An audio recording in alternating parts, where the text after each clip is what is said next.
Hello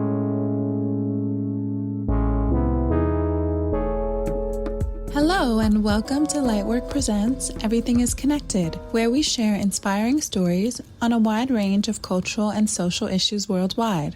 We also feature exclusive interviews and have creative contemporaries who are shaping culture in art, music, and fashion join us. So stay tuned because you never know who we'll have on the show. We also feature exclusive interviews and have creative contemporaries who are shaping culture in art, music, business, fashion, and even the food industry join us. So stay tuned because you never know who we'll have on the show. I'm the host and creator, Folasade Ologundudu, and thanks for listening. This first season, we're highlighting artists, curators, and art professionals from across the globe as we explore the African diaspora. We're also joined by the allies and supporters who seek to empower creatives of color throughout the world. We speak on issues of identity, love, spirituality, heritage, craft, and what it means to be a Black artist today, and all of the things that come with being a creative professional in the art industry. We share thoughts on life, work, business, and current events. No idea is too mundane, and no topic is off limits. Each episode, like each guest, is truly unique. Join us as we continue the journey of sharing empowering and inspiring stories. Let's go! This week I am joined by Cydne Jasmin Coleby, the Bahamian artist who studied graphic design in her formative years at the University of the Bahamas, takes a mixed media approach to her works that deal with breaking new ground and achieving personal triumph in spite of trauma and loss. Using rich personal experiences as a backdrop for her creativity, Coleby fuses traditional Bahamian textiles with her skills in graphic design to create intricate collages deeply rooted in storytelling. In her own words, Coleby describes her work in more depth. Self-reflection is an intrinsic aspect to my art practice. Through my graphic collages, I examine personal and collective ancestral relationships to trauma and conditioning. It's hard to distinguish between which experiences inform rather than define our identity. My work aims to explore this gray area while questioning our ability for healing and to cultivate our individual and collective narratives through these events. Let's get started with this week's episode with Cydne Jasmin Coleby. Can you share a little on your introduction to art and creativity as a young girl growing up in the Bahamas? Growing up here, I was fortunate to be surrounded by art and creativity. I can remember one moment. My mom, she is really good friends with a pastry chef here, Julia Burnside.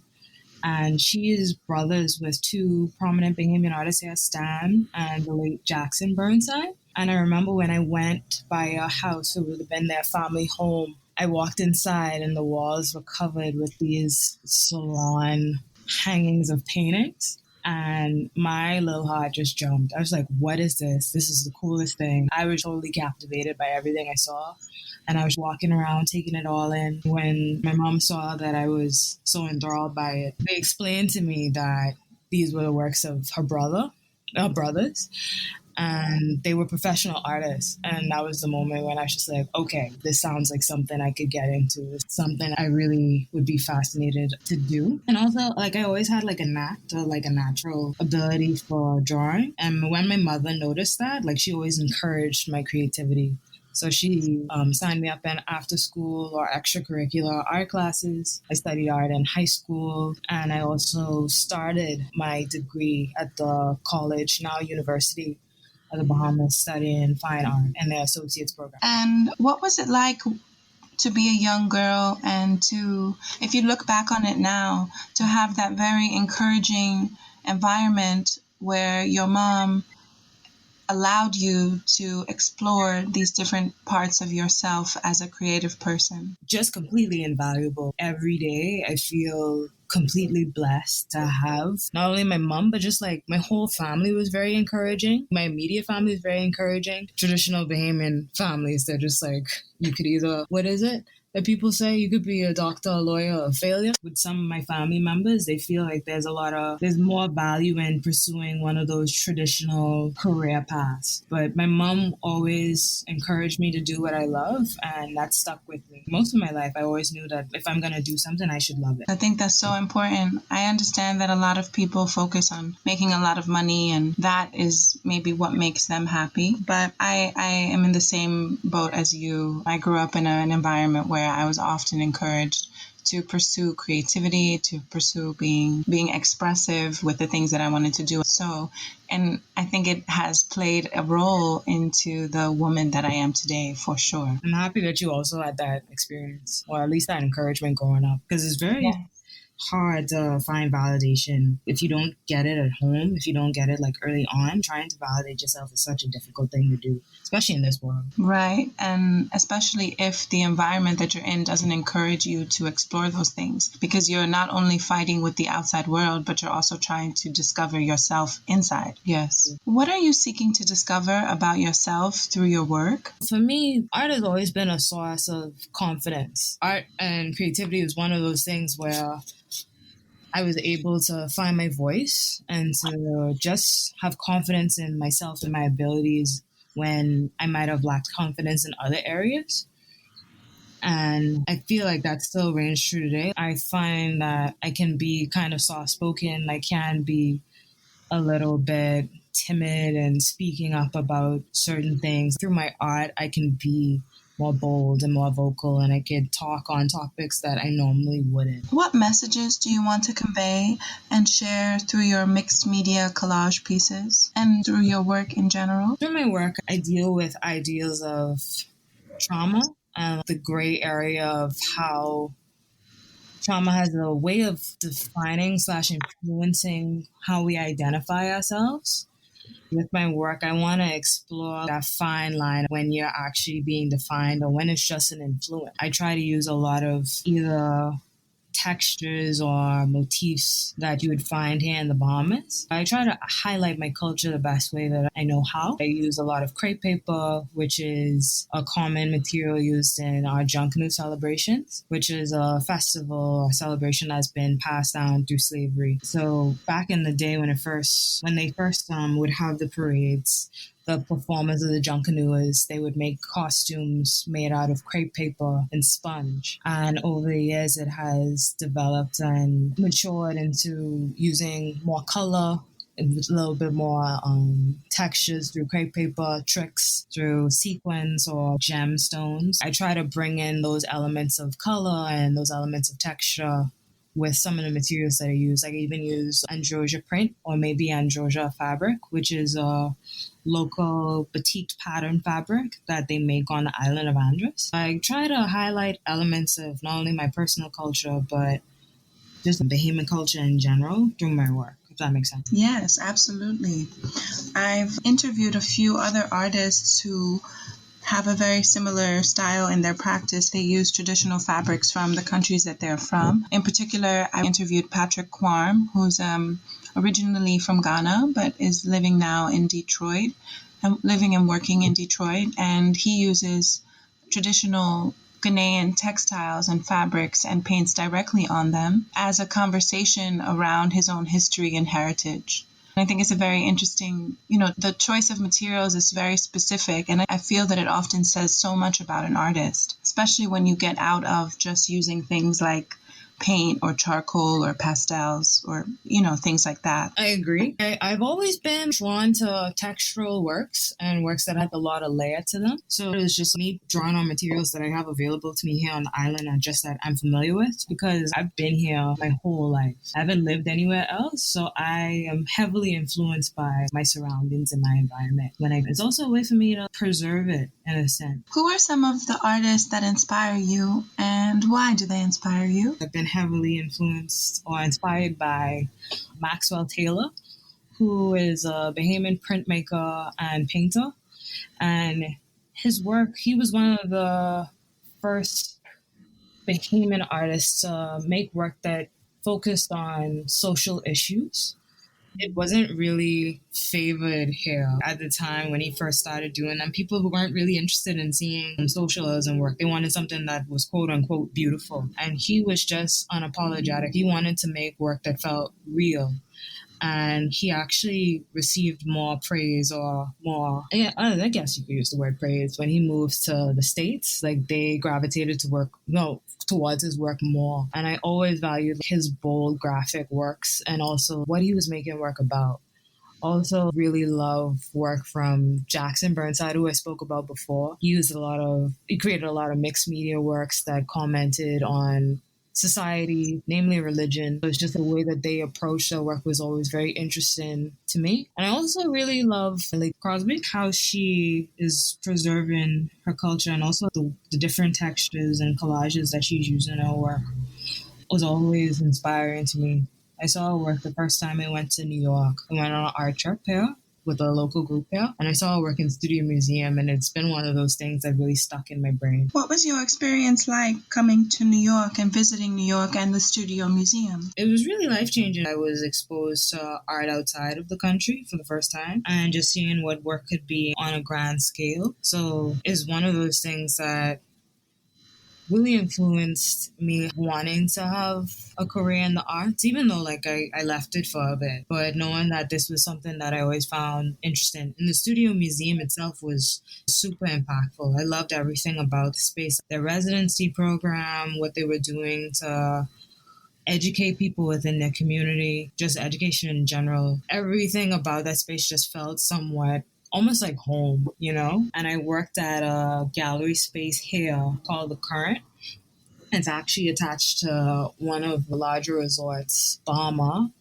And I feel like what we were trying to achieve reminded me quite a bit of Studio Museum in terms of us having a residency program, us trying to have an educational program, just trying to be a cultural hub within that space and allowing people who might have not necessarily always been able to have access to Bahamian art and culture in that way to give it platform in a more prominent location. So that has just been like a really influential moment for me. And actually, Thelma Golden followed me on Instagram the other day. I nearly lost it. Oh my gosh. Like, the wind got knocked out of my chest. I had the best day. Anything could have happened that day. And I was just like, you know what? Thelma Golden followed me on Instagram. She's amazing and has done so much for Black people in the art world. Mm-hmm. She's such a powerful force. That must have, it's social media is just so crazy.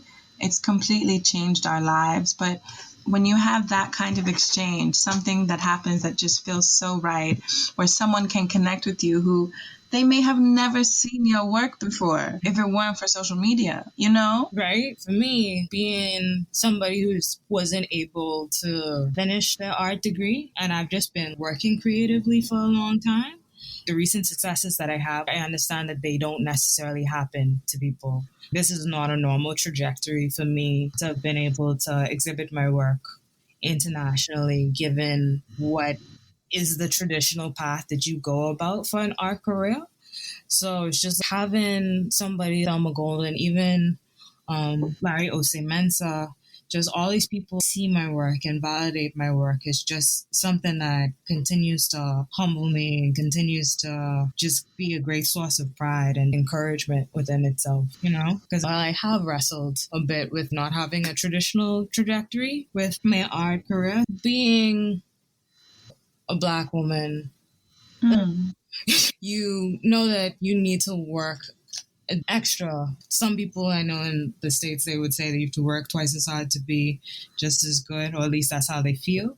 But just as anybody, you know that when you have certain credentials, people pay more attention to you. When you in certain spaces, that's how you gain access. So for me, not being able to go about what would have been the traditional way of achieving an art career, it seemed almost impossible for this to happen.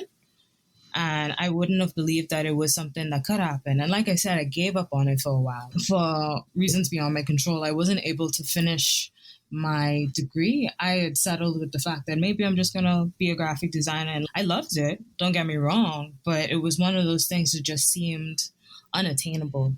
And to see now that people are responding to my work because of social media and also because of Me having my work on display at the National Art Gallery. It's been something just unbelievable. So that moment when I felt like I should be an artist when I was a child, like it feels like it's being validated.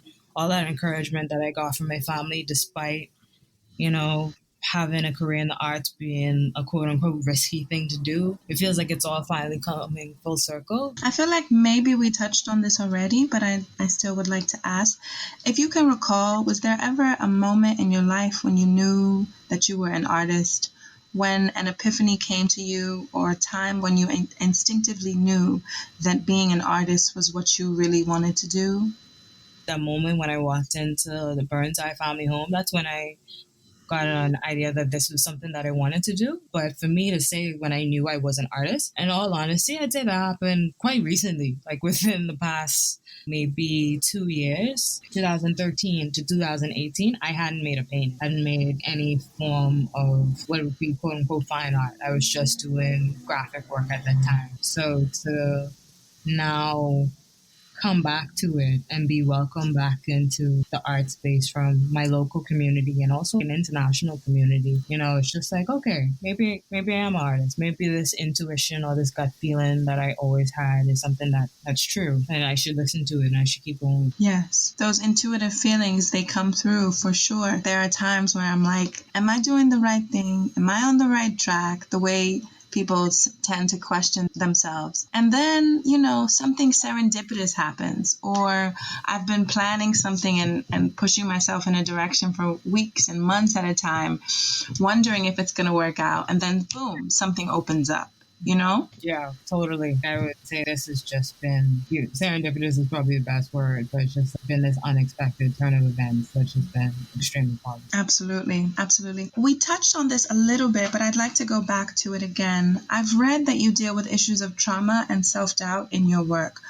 Would you share why you focus on these topics and how you seek to remedy these issues of self-doubt through your pieces? Sure. So my practice has been like very cathartic for me, and like even the idea of like self doubt and trauma. I feel like trauma is a way of devaluing whatever it like influence. You know, like if you burn down a house, like not burn down a house, but if something is damaged or is seen as damaged, like its value is diminished. And we all will go through something that's traumatic in this life. And I would like to look at the ways in which that trauma doesn't necessarily devalue you. Your worth doesn't change, or you're not less because of something that everybody will inevitably go through. Like not necessarily that we'll all go through the same traumatic experience, but we all will have something that will shake us up, and you're not any less, or yeah, you're not any less because of that, you know? So for me, my work initially was just me trying to, after a series of losses, was me just trying to highlight that I still had value and I still had worth and I could find that value still within myself. And what happened if I decided to go through a radical self-acceptance and how my life would change. And then the most recent work that I did, or the work that I'm currently doing, was born out of, sadly, the most recent hurricane, or the second most recent hurricane, Dorian, that ravaged the Abacos here and also Grand Bahama. And I wanted to look into like how that experience would change the way that Abaconians and Grand Bahamians and Bahamians in general would look at themselves and how they would be seen. Because I wasn't here when the hurricane happened. I had to watch it through my phone, which was a very surreal experience. And I was actually reconnecting with family in New York. I have a grand uncle who lives there, and he acts as like a family archivist. So I was able to like gain like a little bit more history while the hurricane was here.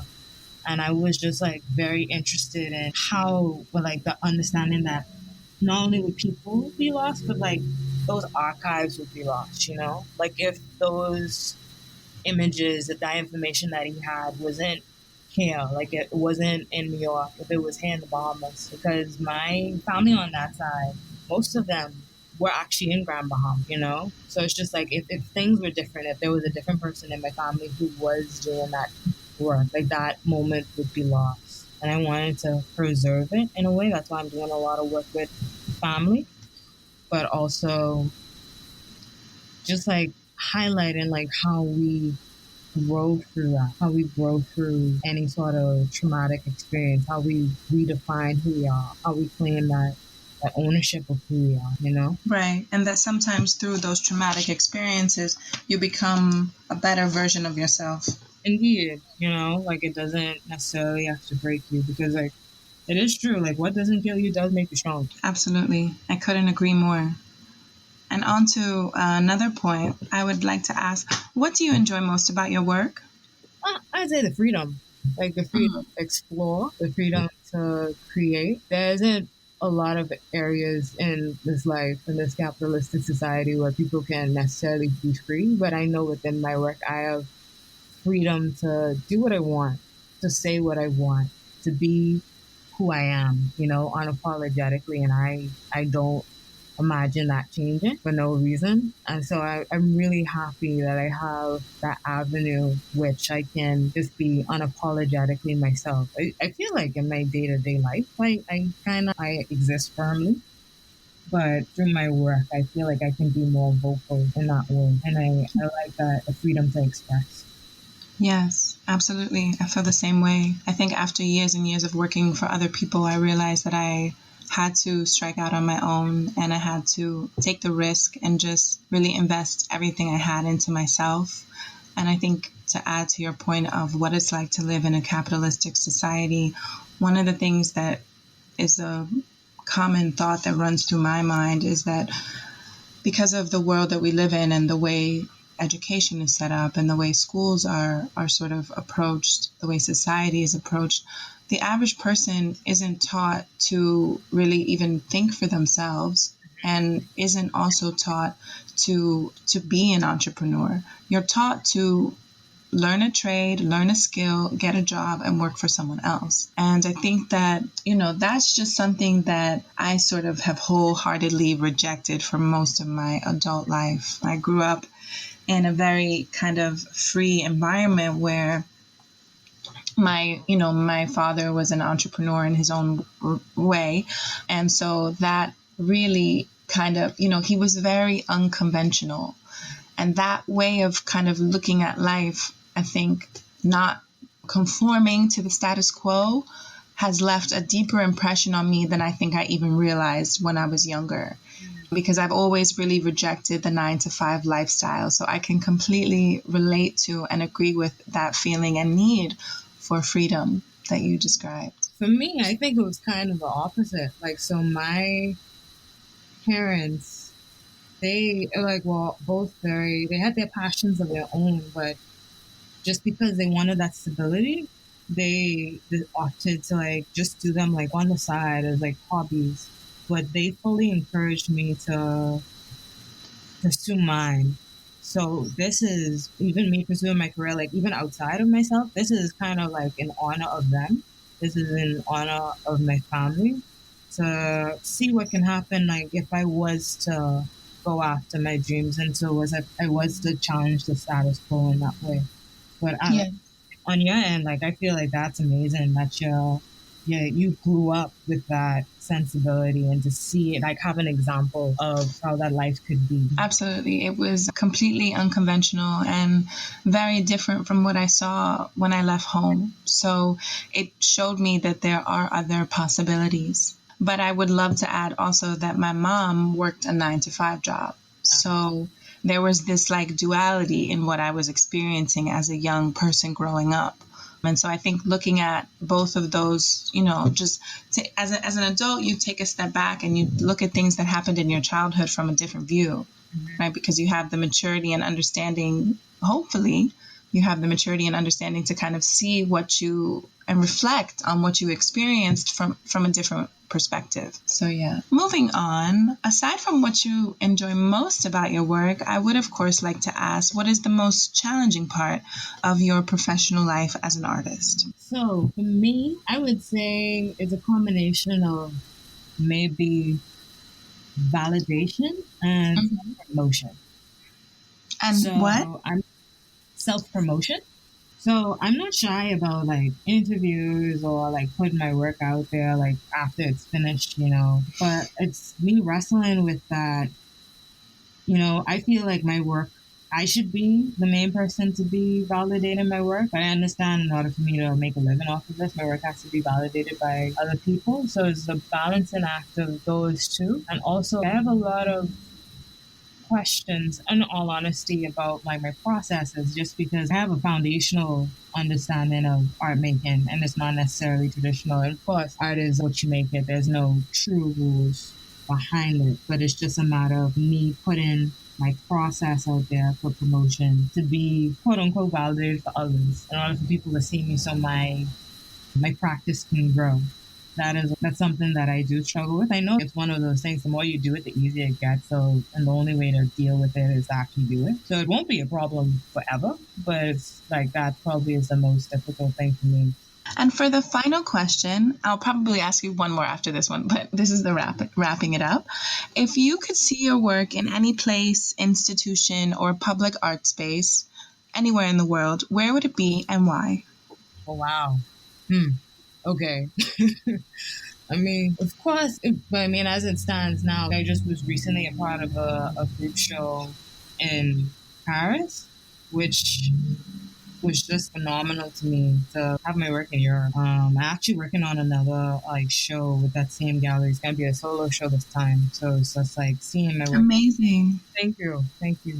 So seeing my work in these spaces already has been something I wouldn't have expected maybe 2 years ago. But, even though my work has been shown in this space, I would absolutely love to have a piece acquired by the National Art Gallery of Bahamas to be part of their permanent collection. Like, don't get me wrong, I'd love to see myself like in museums around the world, namely maybe the Studio Museum, the Brooklyn Museum, but to be a part of their permanent collection, to have my work, I look around and I have such a strong community of artists who have been mentors, have been encouraging, that just done so much to help grow me into not only the person, to give me a space to feel like I wasn't alone in my interests, but also like, to help me grow as an artist.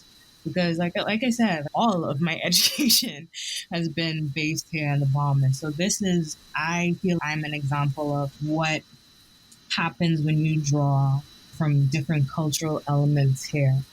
From when you do it from our fabrics, when you do it from our festivals, when you draw on like just like our commentary, our use of color, all of these things. I feel the Bahamas has been my university. It's been my teacher. It's been my home. It's been everything. So to see my work as a part of the permanent collection for our national art institution here, that would be everything to me. I just have almost teary eyed thinking about having that position in our history, in our culture.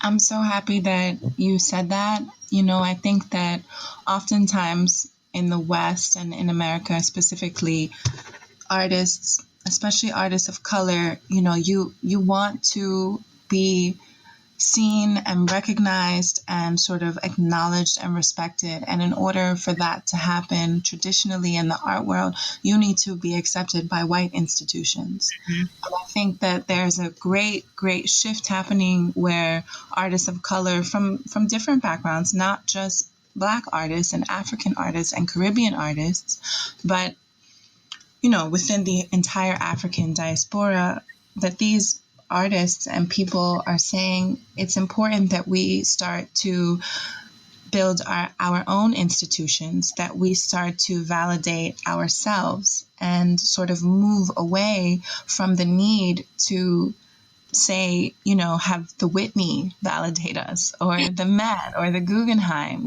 So many of these institutions who have for, decades and decades and decades sort of denied, not sort of, strategically denied Black and brown artists, especially women artists of color, the opportunity to, to grow and to have a platform and be seen. So I'm just really happy that that is your choice, and that is like the first thing that you said, because there are other museums in the world where you can show your work. It can be part of their permanent collection, and that would do more for your career than to be in the National Gallery of the Bahamas. But the Bahamas is where you're like it's everything to me. And not to take a morbid tone, but I fully understand that the Bahamas, as I know it, I mean, it's already started, will cease to exist the way that I know it because of climate change, you know? So it's, I feel my work within itself. I love the fact that it can be seen other places as a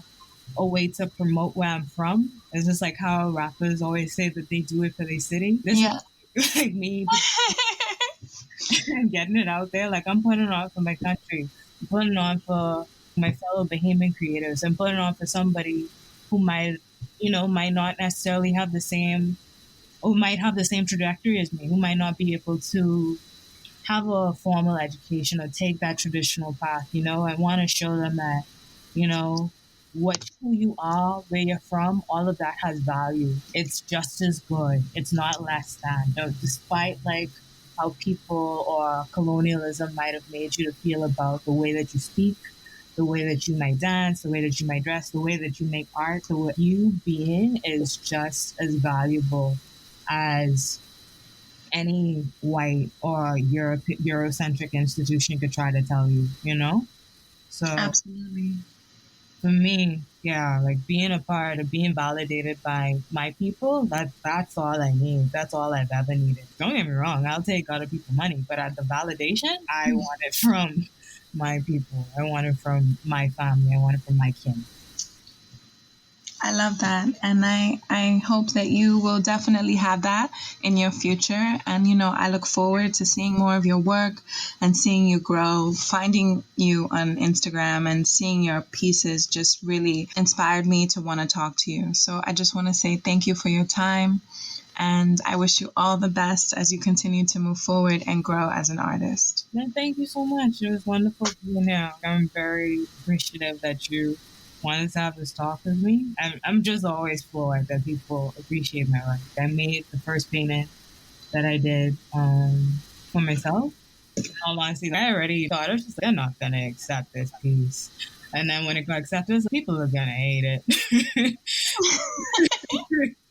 I was prepared for the worst.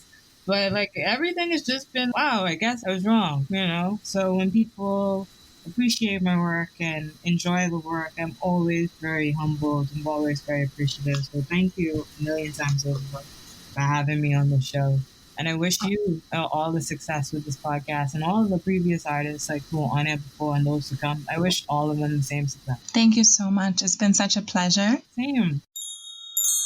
That's our episode with Cydne Jasmin Coleby. If you enjoy the podcast and you like the conversations that we're having, please leave us a review on Apple Podcasts and let us know what you think. We'd love to hear from you. Well, there you have it, folks. It's a wrap. Check us out on our next episode as we continue to connect with artists, curators, and art professionals of color in our exploration of the African diaspora, including the allies who work to support and empower these artists and professionals through their dedication in the field. As always, stay motivated, stay inspired, and stay up. Peace and love, y'all. We out. I'm your host, Folasade Ologundudu, and catch us on our next episode. Thank you again for listening, and we'll see you next time on Lightwork Presents Everything is Connected. Conversations on culture and current events with some of today's most exciting creative contemporaries.